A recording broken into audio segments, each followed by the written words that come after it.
Hey everyone, it's David Barnett from davidcbarnett.com, the blog site, YouTube channel, iTunes, SoundCloud, Google Play podcast, where I talk about buying, selling, financing, and managing small and medium-sized businesses. This week, I'm joined by special guest Adam Purcell, who is from Milwaukee. And Adam, I invited you on here because I wanted to be able to tell the story.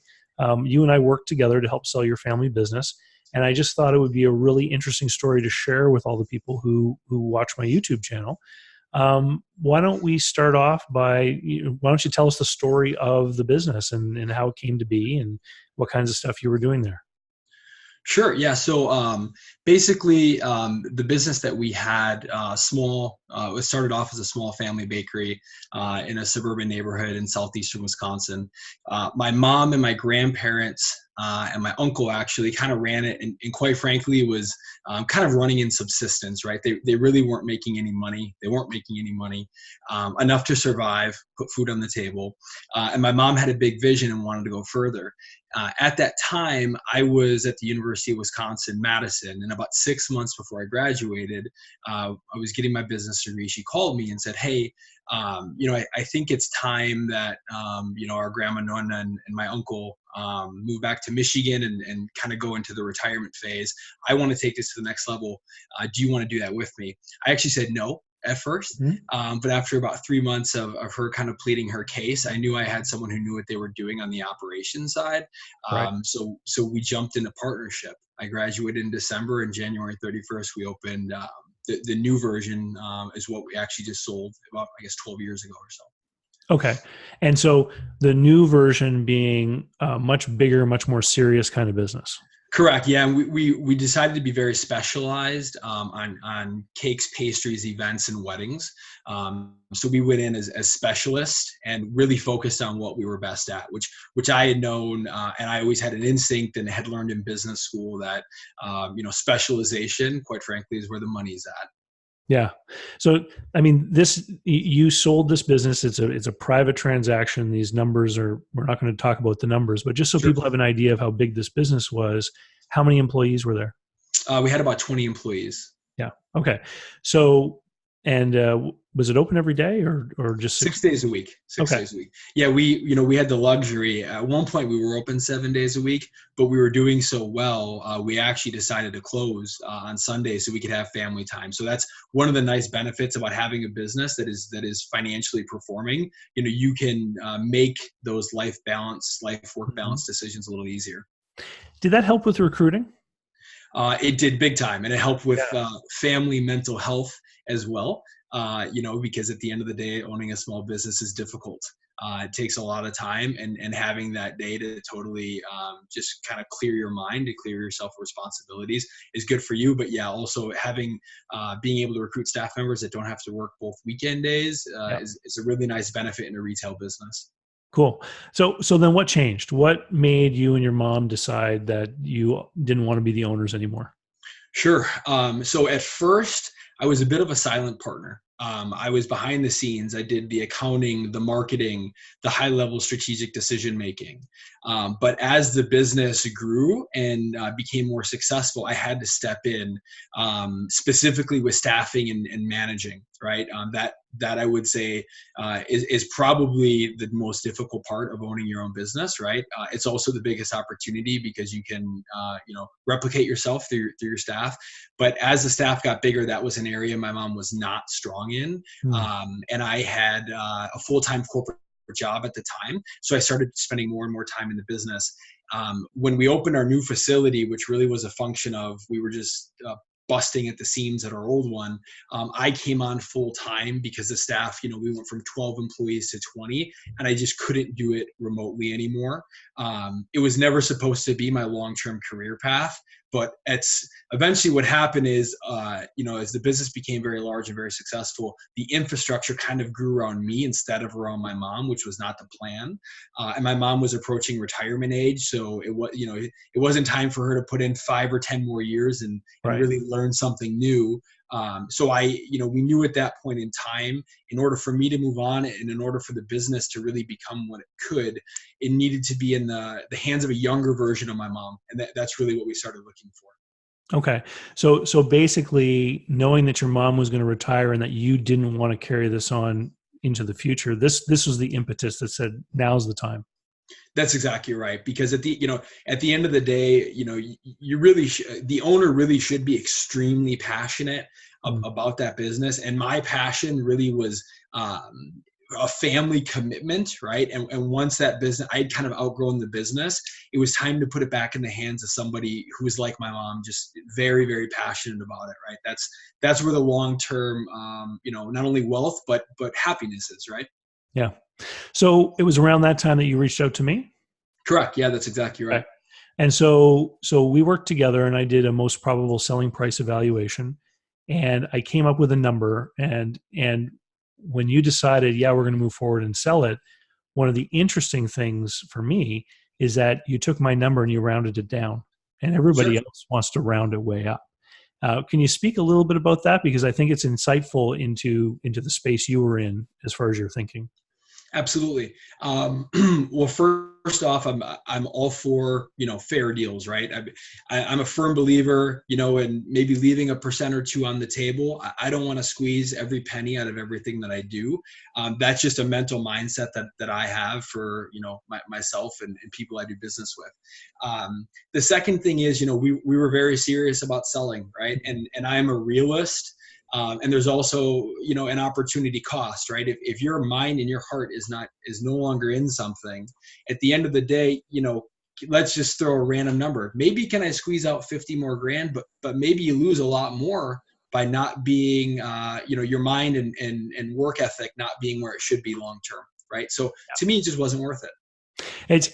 It's something that I've tried to communicate on many occasions with business owners is that once the decision is made to sell, you have to move as fast as you can because then you're not going to want to return people's calls at 7 o'clock at night, and you're not going to do that extra anymore. You're going to start to mentally sort of check out, and this can have a real impact on the day to day because the employees can sense it. Like if you're not there pushing every day and doing what you have to make the customers happy, I think you're right. Like there was an opportunity for the business to deteriorate if you didn't move as quickly as you could. Because you put a reasonable price on it, do you think that this had an impact on the type of buyers you were meeting? Yes, I mean, and I also think it was a real deal, right? Mhm. When I was 100% confident as soon as I had a buyer interested. Hey, here's our confidential business profile. Here are the numbers. Here are the tax returns.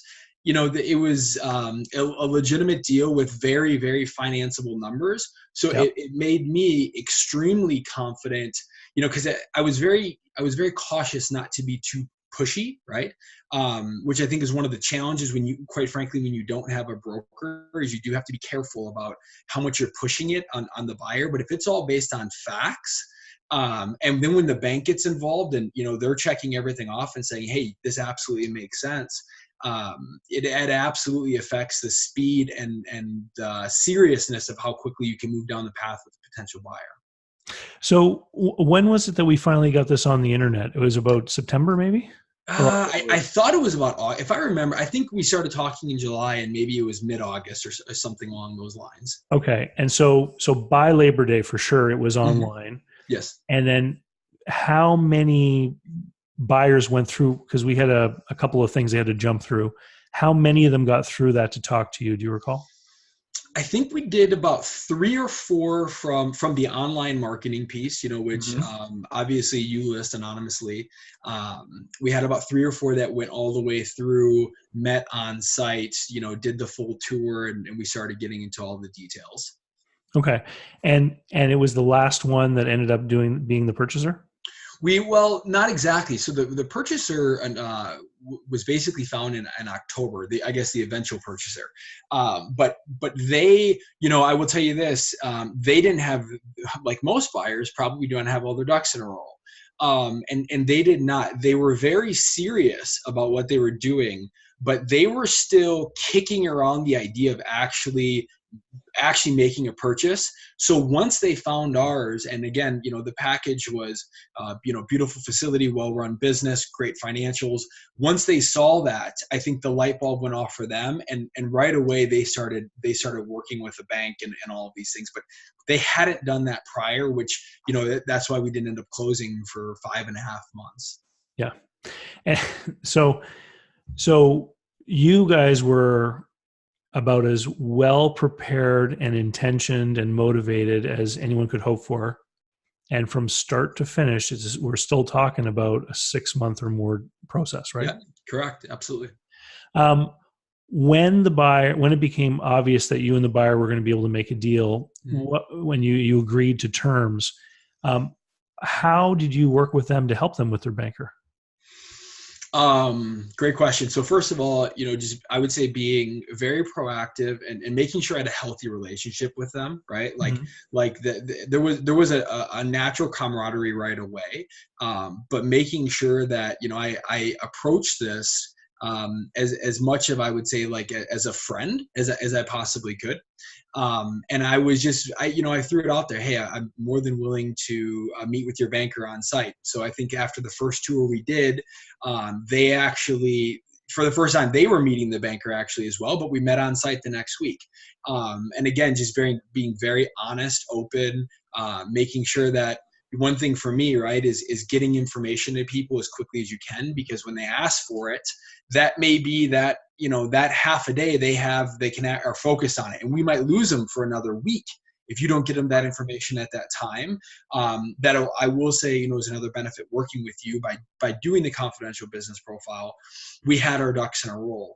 And really, other than our interim financial statements, because as months were going on, they need the next month's P&L, they need the next month's balance sheet, those types of things. And I was very, very proactive with working with my accountant and our bookkeeper to make sure that, after the quarter ended, after the last month ended, 2 or 3 days later, we had our next P&L, because I wanted to make it move. Now, I will tell you, so the buyer ended up doing a SBA, small business loan, which is what I actually did to build out our new facility and financed all the equipment and all of that, which I knew they're great loans, phenomenal loans, but they are excruciatingly slow. The amount of paperwork is huge, maybe twice the amount of a normal loan, and everything has to be wet signature. So I knew that, which also having some experience there made me very proactive, because I knew no matter what I did, it was still going to take probably a month or two longer than it should have, just based on government being involved. And we actually had the government shutdown involved here. I don't know if you remember that or not. Oh, well, I remember the government shutdown, but I wasn't aware that maybe the SBA was a part of that. Was it? Correct. Yeah. So when the government shuts down, the SBA no longer issues new loan numbers.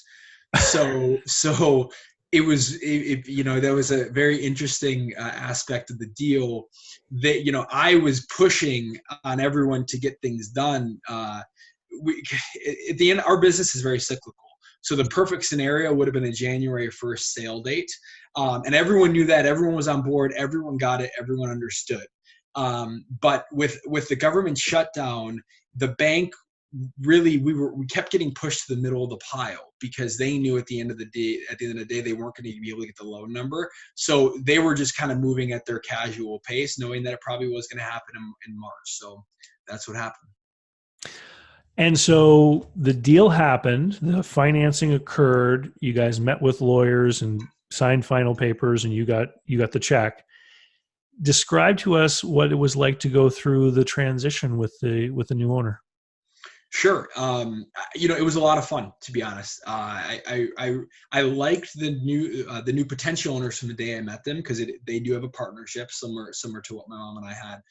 I liked them from day one. I felt that it was going to be a very good organic fit, both in the transition period and for them long term. They were kind of cut from the same cloth, so to speak. So I was looking forward to working with them, and to be honest, we had our strategy plan. I was meeting at their facility, because they had a previous facility that they rented prior. I was meeting with them once a week. I mean, we were gung ho, ready to go. And we signed the deal on Friday, and Sunday we were taking down a few walls in our facility, moving their operation in. And I was very involved because, quite frankly, I was very excited about it. So they already had a bakery in your market, and their purchase was to merge the two of them?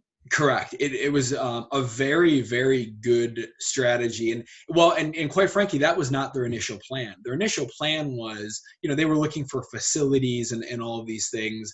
And that's why, probably one of the other reasons, they weren't really ready to buy the day that they walked in. But it just made so much sense. Our facility had excess capacity.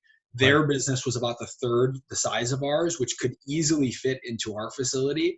Our facility was a much more modern, newer equipment, better layout, a lot of other advantages. So it was really strategically a beautiful thing, because they were able to remove. One of the other reasons I was very excited about it is because it was a fairly conservative deal as well for them. They were able to remove their rental costs that they were currently paying at their other facility and put that towards the loan payment, which I really liked. Just being, a financially driven guy. In terms of being conservative, you want to make sure the numbers are going to work, and you want to make sure that they're not going to be over their head in debt, because the plan was for me to retain ownership of the real estate, which I have. Okay. So these guys are now your tenant. Correct. Yes. Yeah. Okay. So you sold the business, you relieved yourself of the burden of having to operate it, but you still created this long-term investment for yourself in the real estate. Exactly. Yes. Yeah. Okay, cool. And so that business, I mean, are we at the end of the cake season, or is it just, I guess? No, cake season goes pretty deep into October these days. So okay. The fall has become a very busy season. So they are still, absolutely in the heart of the busy season. And what was the description in your agreement of the transition period? Was it for a certain period of time, or was it for Sure. certain access to you? Well, so initially it was, initially it was 8 weeks. But based on the deal going so long, one of the negotiating points I had was I kept taking weeks out, because I was, again, you only have so many gears you can turn in this thing. Mm-hmm. One of them for me was, okay, every week that it goes beyond, I think we're approximately early February, I'm going to take a week off the free training transition period. So we ended up at 3 weeks of my, full time included in the transition. And after that, I stayed on as a contractor for about 2 months. Started off full time, and kind of every week was a little bit less. Right up until mid-June, I was there probably 10 to 15 hours a week. Right. So I think that your example is one that is really awesome to look at, because I think it demonstrates just how successful you can be if you take the time to prepare and you know that this is what you want to do. Sure. Yeah, absolutely. Preparation is absolutely critical. And to be honest, I had 5 years into business ownership. I had read an article on a plane, actually, that had said, build your business like you're going to sell it from day one. And we were not doing that. We were not even close. We were your standard bad record keeping, bad managing type small business. But really, from that stuck in my head. And from that point forward, every 6 months or so, we kind of quote unquote fixed something and got more professional. To the point where when we were ready to sell, which quite frankly I did not think was going to happen. I thought we'd own the business for maybe another 5 to 10 years. But once we hit that point, it was kind of magical in that I look back at the previous 5 years, and we had done everything we needed to do to actually hand it off to someone else, right? And that, at the end of the day, yes, the money's good, but part of building a business is a legacy, and also you put so much effort into it, things that you're never going to get back financially. One of the gifts of selling it is that it continues on without you, right? And that was a very, very big deal to me, because you learn a lot of lessons that can help you in your next journey, but also the continuation of the enterprise without you is really an amazing thing. How has your staff handled the changeover? So at a big picture, I would say it's very mixed, quite frankly. Okay. I ironically that you asked, 2 days before the deal was going to be signed, our head baker walked in my office and said that he was going to be retiring in the summer, which Okay. he Did had he no. know about this deal, He or did it not. just No, okay? nobody knew. I mean, it was very tight-lipped. It was just his time. He was close to the age of my mom, but he had told me previously that he thought he'd be working for about 5 more years. But his body was kind of wearing down on him. So that was a challenge. But I literally I had a meeting with the buyer that afternoon because I wanted to disclose that information, and she had said, hey, we'll figure it out, right? Not ideal, but we'll figure it out. So I would say about half are there and half aren't. But quite frankly, in our business, that's pretty normal. We turned over quite a bit of staff because Mm. retail pay wage, it's just normal in coffee shops and cafes like that. Yeah. You go through a lot of staff members other than your key ones. And so were they able to rationalize the number of staff by merging the two places, or they still need as many people as they had before with you and their operation? No, they were able to remove two. I mean, really two for now, but probably three staff members long term. So there were also some serious economies of scale. Yeah, that definitely will affect positively the profitability long term. So yeah, that also is a really nice advantage. And one of the great things is the owner is going to be is making a lot more money than they were making before, just in terms of a salary. The Yeah. operating partner, and that's a beautiful thing. It really is a true, like, everyone won in the deal, and which is great. I mean, what else can you ask for? How now most people that sell businesses are older. Adam, I don't know, you look like you're not 40 yet. Yeah, 34. Okay. So how have you handled this transition now that you don't have a place to go to work every day? Sure. Like I said, at first, I was very involved, not only just from an hourly perspective, but also from a mental perspective. The last thing I wanted to do for myself, and because I had the option to, was to jump into something right away. Hmm. I had corporate jobs. I was a product manager for two major global manufacturers, as well as a financial advisor. I will end up back in one of those spaces, potentially even, owning my own firm again. I did and do love being a business owner. But right now, I'm just taking some mental space. So from the day I graduated from University of Wisconsin in 2008 until we sold, I had a corporate job, the business, as well as owned the real estate at both facilities. So kind of three different big roles. And I need some headspace after that. And after doing all those things, in addition to actually selling the business, it's been good to take some time and just kind of reflect. And I'm still kind of, I would say, processing and noting and really thinking about what are the key lessons I've learned and what do I want to make sure that I either do differently or implement into my next business or role moving forward. Hmm. Yeah, it's so great that you've gone through this experience at this point in your life, because the next business that you get into, whether you buy one or you start one, you're going to be thinking about this from the point of view of an experienced person, right? So it's going to allow you to build the thing in such a way that next time it could be, even easier. Absolutely. Yeah. And yeah, even easier, hopefully more successful. Absolutely. Yeah. Cool. Well, Adam, thank you very much for joining us today, because again, these transactions are private, and I sometimes have a lot of difficulty getting people to come out and be willing to talk about them. And I am going to work on, after cake season is over, I'm going to work on trying to get you to come back with the buyer, because I Absolutely. think it would be really awesome to hear about the transaction from their point of view as well.